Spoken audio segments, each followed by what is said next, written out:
இப்போ இந்த வீடியோவில் பார்க்க போகிறது relationship between zeros and coefficient of polynomial.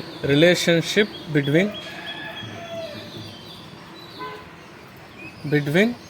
Zeros and coefficient of polynomials.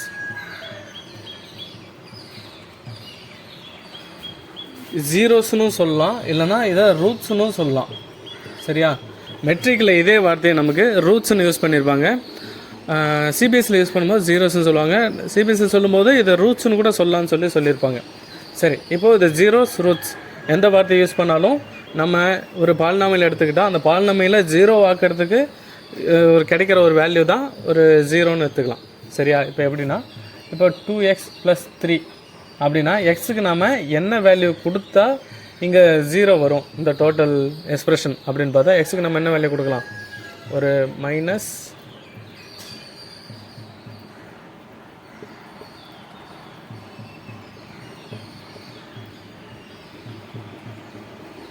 இப்போ எக்ஸுக்கு இந்த -3/2 கொடுத்தோன்னு வைங்களேன்.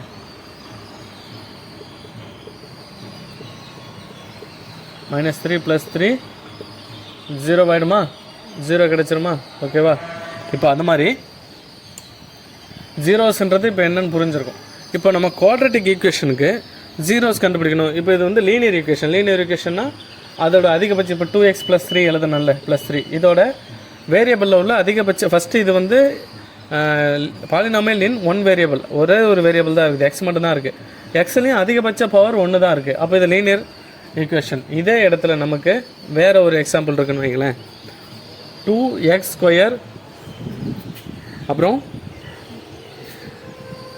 -8x + 6 question. இப்போது இது ஒரு பாலினாமியல். இன்னொன்று சைட் பை சைடாக ரெண்டு விஷயத்தை பார்ப்போம். ஏன்னா எக்ஸாம்பிளுக்கு வந்து நமக்கு ஒன்று இல்லாமல் ஒன்றுக்கு மேற்பட்ட ஒரு 2 எக்ஸாம்பிள் இருந்ததுன்னா நமக்கு புரிஞ்சுக்கிறதுக்கு ஈஸியாக இருக்கும். அடுத்து 3x² + 5x - 2. ஓகேவா?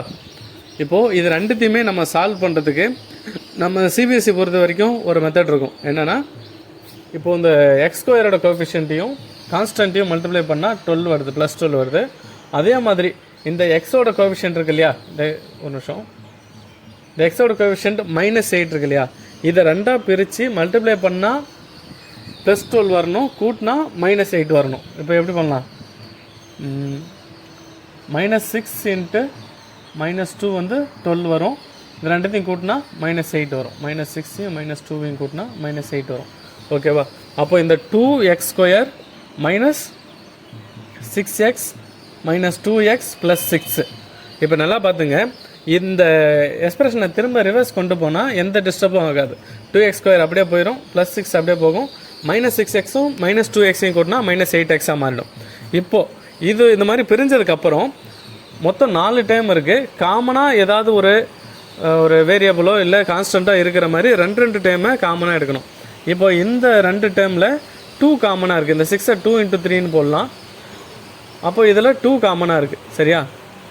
இப்போ இதில் எக்ஸ் காமனாக இருக்குது. அப்போ எக்ஸை வெளியில் எடுத்தால் இதில் ஒரு எக்ஸ் போயிடுச்சுன்னா 2x இருக்கும், ப்ளஸ் இங்கே இந்த எக்ஸ் வெளியில் போயிடுச்சுன்னா இங்கே 6 இருக்கும். இப்போ பாருங்கள், -2x + 6. இங்கே நமக்கு -2x + 6 இருக்கு. இங்கே உள்ள மாதிரியே உள்ளேயும் அடுத்து நமக்கு ஒரு ப்ராக்கெட் கிடைக்கணும். எப்பயுமே அப்படி நினச்சிங்க, 2x - 6 கிடைக்கணும். இங்கே உள்ள 2x இருக்கணும்னா வெளியில் எதை கொண்டு வரணும்னா -1 கொண்டு வரலாம். இப்போ மறுபடியும் மல்டிப்ளை பண்ணி பாருங்களேன். -1 × 2x - 2x -1 × -6 + 6. ஓகேவா? இப்போது இது 2 டேர்ம் இருக்குது. இது ஒரு டேர்ம், இது ஒரு டேர்ம். இதில் காமனாக என்ன இருக்குது? 2x - 6. அப்போ ரிமைனிங் என்ன இருக்கும்? 2x - 6 எடுத்துட்டா எக்ஸு, இங்கே ரிமைனிங் 1 இருக்கும். ஓகேவா? இப்போ அடுத்து பாருங்கள், இதவே நம்ம என்ன பண்ணலாம்? இதிலிருந்து காமனாக எதை எடுக்கலாம்? 2ஐ காமனாக எடுத்தால் எக்ஸு, இங்கே -3 இருக்கும். ஓகேவா? இப்போ இதில் x - 1 இருக்கும். இப்போ இதை நம்ம = 0 நம்ம பண்ணும்போது ஃபஸ்ட்டு கண்டென்ட் இருக்கு இல்லையா, இது மொத்தமாக 0க்கு கீழே போகும்போது 0 ஆகிடும். அப்போ ரிமைனிங் x மைனஸ் 1 0 இருக்கும். x is equal to plus 1ன்னு கிடைக்கும். இது ஒன்று. அடுத்து இப்போ இந்த கண்டென்ட்டை x மைனஸ் 3யை வச்சுக்கிட்டு x மைனஸ் 1ஐயும் 2ஐயும் அந்த பக்கம் கொண்டு போனால் இது எல்லாமே அந்த பக்கம் போனதும் டினாமினேட் 0 பை டினாமினேட்டராக போயிடும், எல்லாமே 0 போயிடும். அப்போ x minus 3 is equal to 0, x is equal to 3ன்னு கிடைக்கும். அப்போ எக்ஸுக்கு என்னென்ன வேல்யூ கிடைக்கும்? 1 3ன்னு 2 வேல்யூ கிடைக்கும். இப்போ அடுத்து இன்னொரு எக்ஸாம்பிளும் கொடுத்துட்றேன். இதுக்கு வந்து கொஞ்சம் ஃபாஸ்ட்டாக சால்வ் பண்ணுறேன். நீங்களே இதை ட்ரை பண்ணி பாருங்கள். பாஸ் பண்ணிவிட்டு கூட ஃபஸ்ட்டு போட்டுட்டு இந்த வீடியோ ப்ளே பண்ணி பார்த்தீங்கன்னா கரெக்டாக போட்டிருக்கீங்களான்னு தெரியும். இப்போது இதை வந்து நம்ம ஃபேக்டர் பிரிக்கணும். ஃபேக்டர் பிரிக்கிறதுக்கு அதாவது இதோட ஜீரோஸ் கண்டுபிடிக்கணும். அதுக்கு ஃபஸ்ட்டு இதை இப்போ ஃபேக்டர் பிரிப்போம். இப்போது 3யும் 2 இந்த கோஎஃபிஷியன்ட்டையும் மல்டிப்ளை பண்ணணும். 3 × -2 -6ன்னு வரும். இந்த 5ஐ 2ஆக பிரித்து மல்டிப்ளை பண்ணால் -6 வரணும். +6 × -1 மல்டிப்ளை பண்ணால் -6 வரும். ப்ளஸ் பண்ணால் +6ம் -1ம் +5ன்னு வரும். ஓகேவா? அப்போது இந்த இடத்த நம்ம எப்படி பிரிக்கலாம்? 3x² + 6x - x 1xங்கிறத வெறும் xன்னு போட்டுக்கலாம். -2. ஓகேவா? அடுத்து இப்போ இதில் வந்து காமனாக 3x காமனாக இருக்குது. ஒரு x பேலன்ஸ் இருக்கும். இங்கே 3x போயிடுச்சுன்னா மீதி 2 இருக்கும். அதாவது 2 × 3x தான் 6xன்னு போடலாமா? அப்போ மீதி இங்கே என்ன இருக்கும்? +2 இருக்கும். இப்போது இங்கே உள்ள மாதிரியே இங்கே +x +2 வரணும். அப்போது இதிலேருந்து என்ன வெளியில் எடுக்கலாம்? -1 வெளியில் எடுக்கலாம். மறுபடியும் மல்டிப்ளை பண்ணால் -1 × x -x -1 × 2 -2. இப்போது x + 2 x + 2 காமனாக இருக்குது. அதை வெளியில் எடுத்தால் 3x - 1 முடிஞ்சிடும். மேக்ஸிமம் உள்ளே இருக்கிறத வந்து இப்போ இப்படியே போட்டோன்னு வைங்களேன். எக்ஸுக்கு என்ன வேல்யூ கிடைக்குன்னு பாருங்கள். இதை 0க்கு ஈக்குவல் பண்ணால் 3x - 1க்கு ஈக்குவல் பண்ணான்னு வைங்களேன். 3x = 1, x is equal to 1/3. சரியா? x is equal to 1/3 தானே கிடைக்கும். அதை இங்கேவே நம்ம டைரெக்டாக கொண்டு வரணும். ஏன்னா இப்போ நம்ம அடுத்து என்ன போட போகிறோன்னா relationship between zeros and coefficient of polynomial. இப்போது இதை இந்த மாதிரி ஒரு கோஎஃபிஷியன்ட் வெளியில் கொண்டு வந்து வெறும் எக்ஸ் அதோட வேல்யூ இருக்கிற மாதிரி நம்ம ஃபைனலாக போட்டு வச்சுக்கணும். அப்போது நம்ம இந்த ரிலேஷன்ஷிப் கண்டுபிடிக்கிறதுக்கு யூஸ்ஃபுல்லாக இருக்கும். இப்போ இதில் 3 காமன், இப்போ x + 2ன்றது இங்கே ஆல்ரெடி இருக்குது. இதில் 3 காமனாக எடுத்தால் உள்ள என்ன இருக்குன்னா x - 1/3 இருக்கும். உள்ளே மறுபடியும் கொண்டு போனால் 3x 3 இங்கே மல்டிப்ளை பண்ணால் 3/3 இருக்கும். அடித்தா 1ன்னு வந்துடும். சரி, இது ஏன் இப்படி பண்ணுறோன்னா, சரி இந்த 3 இங்கே இருக்குது, இப்படி கொண்டு வந்துடுவோம். 3x + 2 x - 1/3ன்னு வந்துருச்சு. இப்போ எடுத்துகிட்டு போகும்போது x + 2 இதுக்கு நம்ம இது எல்லாத்தையும் 0க்கு ஈக்குவல் பண்ணும்போது எக்ஸுக்கு 2 வேல்யூ கிடைக்கும். x is equal to -2 கிடைக்கும், x is equal to 1/3ன்னு கிடைக்கும். இப்போ 2 வேல்யூ கிடைக்குதா? இது வந்து நம்ம சிபிஎஸ்சியில் மேக்ஸுக்கு இப்படி நம்ம சால்வ் பண்ணுவோம். மெட்ரிக்கில் வந்து இதுக்கு டேரெக்டாக ஒரு ஈக்குவேஷனும் இருக்கும். ஒரு குவாட்ரட்டிக் ஈக்குவேஷனில் பாலினாமியலில் இந்த ரூட்ஸ் இல்லை ஜீரோஸ் கண்டுபிடிக்கிறதுக்குன்னு சொல்லி ஒரு ஃபிக்ஸ்டு ஃபார்முலா இருக்கும். அதை அடுத்து சொல்கிறேன். இப்போ ஃபஸ்ட்டு நம்ம சிபிஎஸ்சியில் உள்ள மாதிரி இது எப்படி அடுத்த ரிலேஷன்ஸ் கண்டுபிடிக்கிறாங்கன்னு சொல்லுவோம். இப்போ இந்த ஆன்சர்ன்றதை இது ஒரு பக்கம் வச்சுப்போம். இந்த ரைட் சைடு அழிச்சிக்கிறேன், பார்த்துங்க.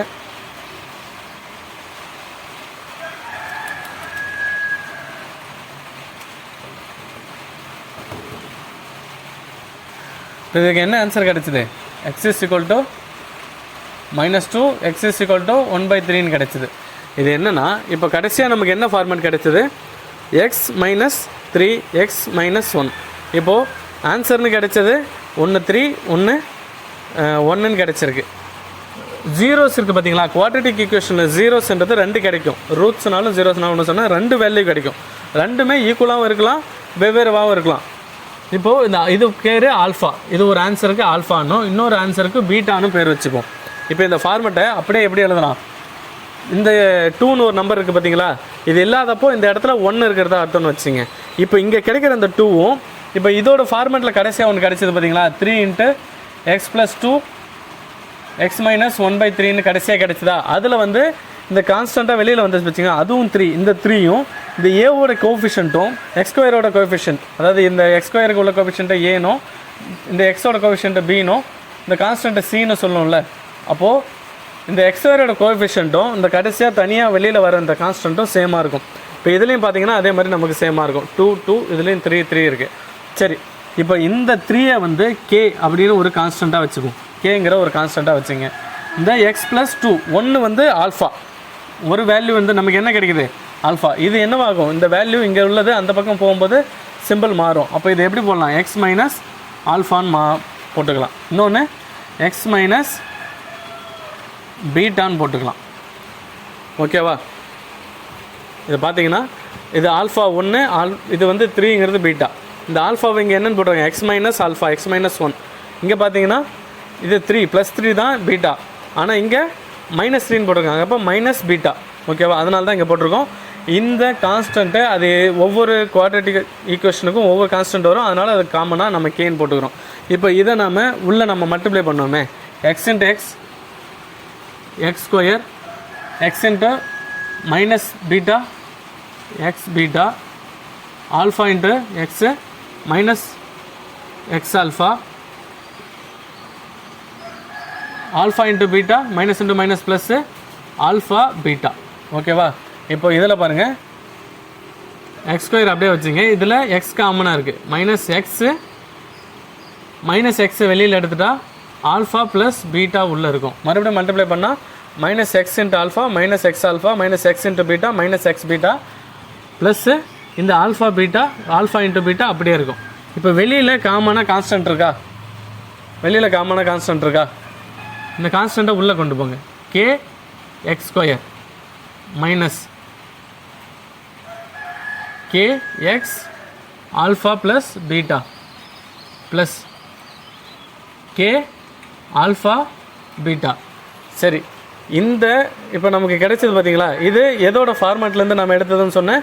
கடைசியாக சால்வ் பண்ணி ஃபேக்டராக பிரித்த ஒரு விஷயம் இருக்குது பார்த்தீங்களா, அதுலேருந்து கொண்டு வந்தது. இந்த ஃபேக்டர்ன்றது என்னது, உங்கள் கொடுத்த அந்த குவாட்ரேட்டிக் ஈக்குவேஷனுக்கு ஃபேக்டர் பிரிச்சிருக்கோம். அப்போ இதுவும் இந்த குவாட்ரேட்டிக் ஈக்குவேஷனும் சேம் தான். அப்போது 3x + 2x - 1/3ன்னே போடலாம். இப்போ இந்த இடத்துல இந்த 2 இதெல்லாம் அடிச்சிருவோம். கடைசியாக ஃபேக்டர் பிரித்தா இந்த 2x - 3 x - 1ங்கிறது இதோட ஃபேக்டர் தான். அப்போ இதை மல்டிப்ளை பண்ணால் மறுபடியும் இது கிடைக்கும், இதை ஃபேக்டர் பிரித்தா அது கிடைக்கும். இங்கேயும் அதே மாதிரி கதை தான், நமக்கு சிம்பிள். இப்போது இந்த ஃபார்மேட் இருக்குது பார்த்தீங்களா, இந்த ஃபார்மேட்டு நமக்கு ஏற்கனவே எடுத்துக்கிட்ட குவாட்ரேட்டிக் ஈக்குவேஷனுக்கு ஈக்குவலாக உள்ளது தான். ஏன், இது கடைசியாக ஃபேக்டர் பிரித்ததை தான் மறுபடியும் நம்ம மல்டிப்ளை பண்ணி கொண்டு வந்திருக்கோம். இந்த ஃபேக்டரை மறுபடியும் மல்டிப்ளை பண்ணி கொண்டு போனால் மறுபடியும் இதே வேல்யூ கிடைக்கிற மாதிரி. அப்போ இதுக்கும் நமக்கு ஃபஸ்ட்லேயே உள்ள குவாட்ரேட்டிக்கும் ஈக்குவல் தான். இதை தான் நம்ம இதுக்கு ஆல்ஃபானும் இதுக்கு பீட்டானும் இதுக்கு கேனும் பேர் வச்சு இதுக்கு ஒரு காமனான ஒரு ஃபார்மேட்டில் கொண்டு வந்திருக்கோம். அப்போ இது ஈக்குவல் டு இந்த வேல்யூ, இந்த குவாட்ரேட்டிக் ஈக்குவேஷன்னா இந்த ஒரு லீனியர் குவாட்ரேட்டிக் ஈக்குவேஷன் இருக்குது பார்த்தீங்களா, நம்ம சால்வ் பண்ணி கொண்டு வந்தால இது ஈக்குவல் டு இந்த வேல்யூக்கு சமம் தான். 2x square minus 8x plus 6. இப்போ இதில் தான் இப்போ கடைசியாக இது இருக்குது பார்த்தீங்களா, இது வரைக்கும் உள்ளதை பார்த்துங்க, அடிச்சிடுறேன். ஏன்னா நிறைய விஷயம் இருக்கும்போது பார்க்குறதுக்கு கன்ஃபியூஷனாக இருக்கும். கொஞ்சம் ரொம்ப சிம்பிளிஃபையாக போட்டுறேன். இப்போ இதை அடித்ததை இதெல்லாம் எழுதிக்கிங்க. இப்போ இதில் பார்த்தீங்கன்னா எக்ஸ் ஸ்கொயர் இருக்குது, எக்ஸ் ஸ்கொயரோட கோஎஃபிஷியன்ட்ன்றது கே. இங்கே ஆல்ரெடி எக்ஸ் ஸ்கொயரோட கோஎஃபிஷியன்ட்ன்றது என்ன சொல்லுவோம், ஏ. எக்ஸோட கோஎஃபிஷியன்ட்ன்றது பி. இங்கே கான்ஸ்டன்ட்டுங்கிறது சின்னு சொல்லுவோமா. இப்போ அதே மாதிரி இந்த எக்ஸ் ஸ்கொயரோட கோஎஃபிஷியன்ட் என்ன, ஏ ஈக்குவல் டு கே. பியோட கோஎஃபிஷியன்ட் என்ன, எக்ஸை தவிர்த்து மீதி உள்ளது எல்லாமே பி தான். எக்ஸை தவிர்த்து மீதி என்ன இருக்குது, minus K into alpha plus B. B is equal to minus K alpha plus beta. சரியா, அது இருக்கா. அடுத்து சிங்கிறது கான்ஸ்டன்ட்டு. அப்போ இந்த வேல்யூ தான் கான்ஸ்டன்ட். இதில் C equal to K alpha into beta. சரியா, இப்போ பாருங்கள், கேனா ஏன்னு அர்த்தம். இங்கே ஏன்னு நீங்கள் சப்ஸ்டியூட் பண்ணின்னு வைங்களேன், minus A alpha plus beta B. இப்போ நமக்கு ஆல்ஃபாவையும் பீட்டாவும் கூட்டினா என்ன வரும் அப்படின்னு தெரியணும். இப்போ இந்த மைனஸ் இந்த பக்கம் கொண்டு வந்தீங்கன்னா மைனஸ் மேலே போயிடும். ஏ ஆல்ஃபா ப்ளஸ் பீட்டா, அதாவது கோஎஃபிஷியன்ட்டுக்கும் பிஏ இதெல்லாம் கோஎஃபிஷியண்ட்டாக, எக்ஸோட கோஎஃபிஷியன்ட் பி, எக்ஸ் ஸ்கொயரோட கோஎஃபிஷியன்ட் ஏ, இதுக்கும் நமக்கு கிடைச்ச அந்த ஜீரோஸ் எது ஆல்ஃபா பீட்டான் ஜீரோஸ் கிடைக்கிறதுல அதோட ரிலேஷன்றது, அது ரெண்டுத்தையும் கூட்டினா எக்ஸோட கோஎஃபிஷியன்ட்டோட மைனஸ் டிவைடட் பை எக்ஸ் ஸ்கொயரோட கோஎஃபிஷியன்ட். ஓகேவா. அடுத்து இந்த சி, இந்த கான்ஸ்டன்ட் இடத்துல பாருங்கள், இந்த கேங்கிறது ஏவா, ஆல்ஃபா பீட்டா சி. இப்போ ஏ இந்த பக்கம் கொண்டு வந்தால் C/A equal to alpha beta. அதாவது என்ன சொல்ல வராங்க, நம்ம ஜீரோஸை மல்டிப்ளை பண்ணால் கான்ஸ்டன்ட் டிவைடட் பை நம்ம எக்ஸ்கொயரோட கோஎஃபிஷியன்ட். ஓகேவா? இந்த ஆல்ஃபாவையும் பீட்டாவையும் அதாவது ஜீரோஸ் இல்லை ரூட்ஸை கூட்டினா எக்ஸோட கோஎஃபிஷியன்ட் மைனஸ் ஆஃப் எஸ்ஸோட கோஎஃபிஷியன்ட் டிவைடட் பை எக்ஸ்கொயரோட கோஎஃபிஷியன்ட் வருதா? இப்போ பாருங்கள், இந்த ஆல்ஃபாவையும் பீட்டாவையும் நம்ம கண்டுபிடிச்சி அதுக்கப்புறம் இந்த BA இதுக்கு அப்ளை பண்ணி பார்க்கும்போது இது ரெண்டும் சேமாக வருதான்னு நம்ம செக் பண்ணணும். இந்த சம்மை பொறுத்த வரைக்கும் ஆல்ஃபா வந்து 1, பீட்டா வந்து 3 இந்த இடத்துல போடுவோம். ஆல்ஃபாவையும் பீட்டாவையும் கூட்டுவோம். அது -B/Aக்கு சமமாக இருக்கணும். ஆல்ஃபா எவ்வளோ 1, பீட்டா எவ்வளோ 3, -B எவ்வளோ, அதாவது -B, பிங்கிறது எக்ஸோட கோஎஃபிஷியன்ட் -8, ஏவோட அதை எக்ஸ்கொயரோட கோஎஃபிஷியன்ட்ன்றது A. இப்போ இது 4, இது மைனஸ் உள்ளே போனால் 8, 2 அடித்தா 4. அப்போது 4 = 4. இது ரெண்டும் சமமாக இருக்கா? அப்போது நம்ம கண்டுபிடிச்ச அந்த ரிலேஷன்றது கரெக்டு. அடுத்து ஆல்ஃபாவையும் பீட்டாவையும் மல்டிப்ளை பண்ணால் C/Aன்னு கிடைக்கணும். சியோட வேல்யூன்றது இங்கே எவ்வளோ இருக்குது 6, ஏவோட வேல்யூ 3, ஆல்ஃபா எவ்வளோ 1, பீட்டா எவ்வளோ 3, மல்டிப்ளை பண்ணால் 3, இங்கே அடித்தா 3. அப்போது இதுதான் இந்த ரிலேஷன் CBSEல சொல்கிறது. அடுத்து மெட்ரிக்கில் உள்ளதை அடுத்து நான் சொல்கிறேன். இப்போ மெட்ரிக்கில் உள்ள ஒரு விஷயத்தை ஒரு பேசிக் ஒன்று சொல்கிறேன்னு சொல்லியிருந்தேன்னா அது என்னென்னா, இப்போ ஒரு குவாட்ரட்டிக் ஈக்குவேஷன் கொடுத்துட்டாங்க. AX² + BX + C = 0. இது வந்து ஒரு குவாட்ரட்டிக் ஈக்குவேஷன் கொடுத்துருக்காங்கன்னா இதுக்கு நம்ம டைரக்ட் இதை வந்து நம்ம இந்த A × C ஒரு வேல்யூ போட்டுட்டு அதுக்கப்புறம் பியை வந்து 2ஆக பிரித்து அது ஒரு ஃபார்மெட்டு. டைரெக்டாக ஒரு ஈக்குவேஷன் இருக்குது. அந்த ஈக்குவேஷனை போட்டால் நமக்கு ஒரு ஆல்ஃபாவுக்கும் பீட்டாவும் வேல்யூ கிடைக்கும். அதாவது குவாட்ரட்டிக்னா 2 ஜீரோஸ் கிடைக்கும், இல்லை 2 ரூட் கிடைக்கும். அது என்ன ஃபார்முலானா இந்த ரூட்ஸ் கண்டுபிடிக்கும். ஃபஸ்ட்டு ஆல்ஃபாக்குன்னு எடுத்துக்கிட்டிங்கன்னா -B root B² - 4AC divided by 2A. இதுதான் வந்து ஆல்ஃபா கண்டுபிடிக்கிறது. -B + root B² - 4AC divided by 2A.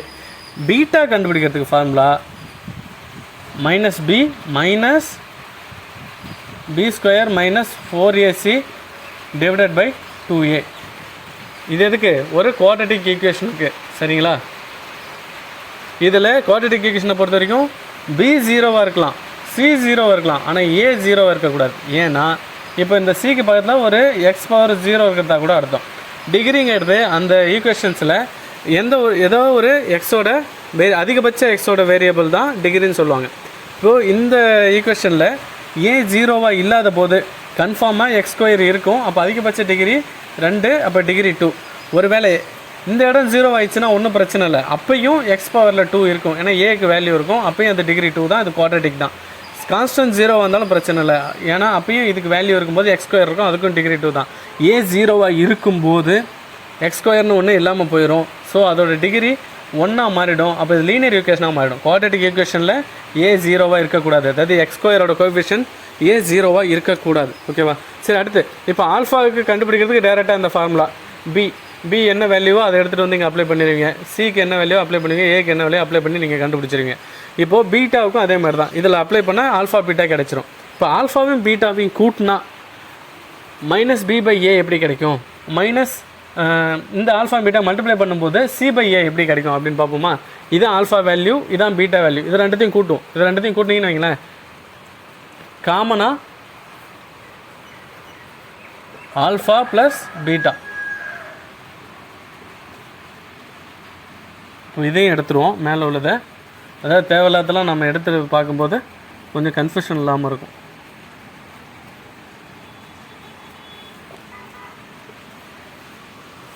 Alpha value plus beta value. இப்போ ரெண்டுத்தையும் கூட்டும்போது காமனாக டினாமினேட்டரில் இருக்கிறத நீங்கள் அப்படியே எடுத்துப்பீங்க. அடுத்து -B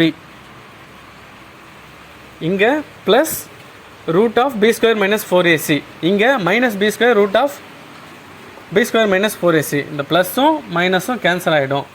இந்த -B இன்னொரு முறை இங்கே வரும். ஓகேவா?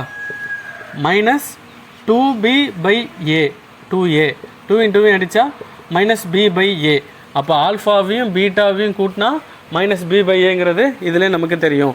அடுத்து ஆல்ஃபாவையும் பீட்டாவையும் மல்டிப்ளை பண்ணி பார்ப்போம். மல்டிப்ளை பண்ணால் நமக்கு கீழே உள்ளது 2a வந்து 4a ஸ்கொயராக மாறிடும். இப்போ மேலே உள்ளது பாருங்கள், ரெண்டுத்தையும் மல்டிப்ளை பண்ண போகிறோம்.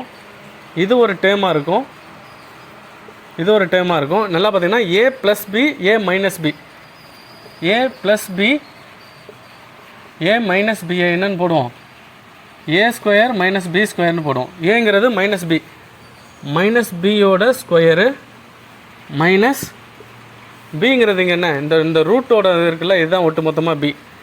அப்போது root b square minus 4ac whole square. இப்போது மைனஸ் பி மைனஸ் பியும் மைனஸ் மைனஸ் ப்ளஸ் ஆகிடும், பி ஸ்கொயர் ஆகிடும். அடுத்து இதை ரூட்டை ஸ்கொயர் பண்ணும்போது ரூட்டில் உள்ளதெல்லாம் வெளியில் வந்துடும். Minus B square plus 4ac ஆகிடும். இப்போது ப்ளஸ் பி ஸ்கொயரும் மைனஸ் பி ஸ்கொயரும் கேன்சல் ஆகிடும், 4ம் கேன்சல் ஆகிடும்.